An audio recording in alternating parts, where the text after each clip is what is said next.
Morning, welcome to CATEX TV. My name is Frank Fortunato. Today is Thursday, March 16, 2017. If you want to follow us on Twitter, please go to CATEX TV. A letter bomb exploded earlier today when it was opened in the offices of the International Monetary Fund in central Paris. One person was slightly injured. Paris police are in the midst of an ongoing operation at the offices of both the IMF and the World Bank. The envelope exploded after it was opened, and one person was slightly injured, according to a police source.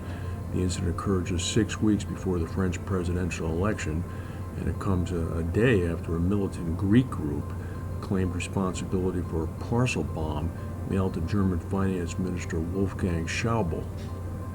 Dutch leaders today began the difficult process of forming a ruling coalition hours after voters dealt a blow to European anti-immigrant populists with a worse-than-expected result for the insurgent candidate Geert Wilders.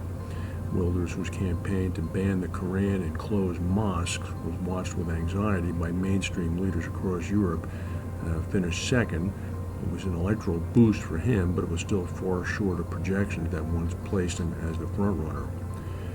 Chancellor of Germany Angela Merkel and French Foreign Minister Jean-Marc Ayrault both rushed to offer congratulations to the Dutch Prime Minister Mark Rutte, noting that after the British decision to pull out of the EU and Donald Trump's victory in the U.S., anti-immigration forces have been on the upswing.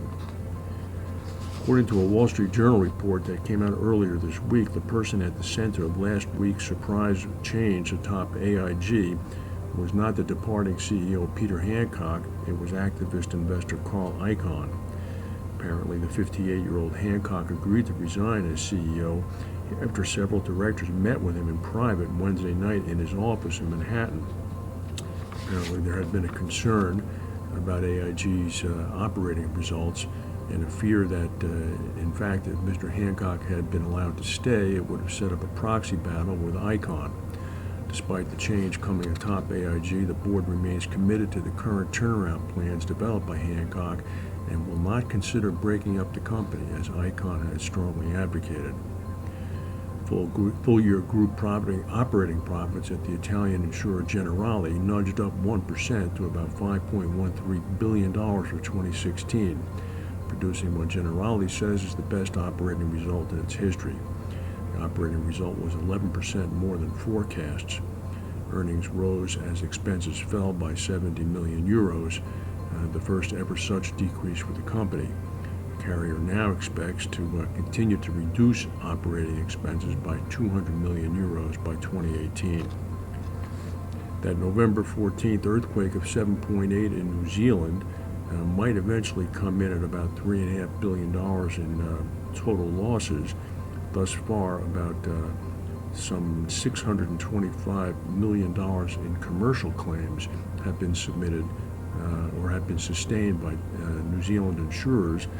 According to statistics released earlier this week, New Zealand insurers have already received $485 million in reinsurance payments, proving once again why insurers buy reinsurance. 4 people were killed yesterday when a large avalanche swept away a ski group in the Tyrol region of the Austrian Alps.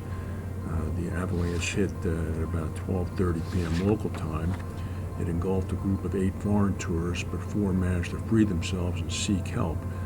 The 4 that were killed were from a ski group from Switzerland. 14 people this winter have died in Austria in avalanches.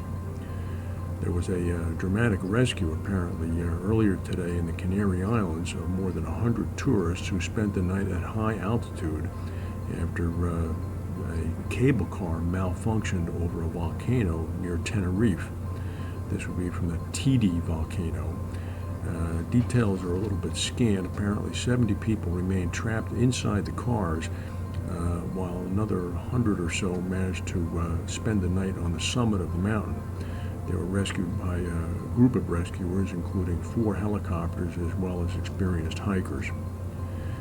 Last week, U.S. President Donald Trump tried again to issue a travel ban via an executive order. His first travel ban was blocked by a number of federal judges. And yesterday, 2 federal judges, one in Hawaii and one in Maryland, blocked this travel ban. saying that it blatantly discriminated against Muslims.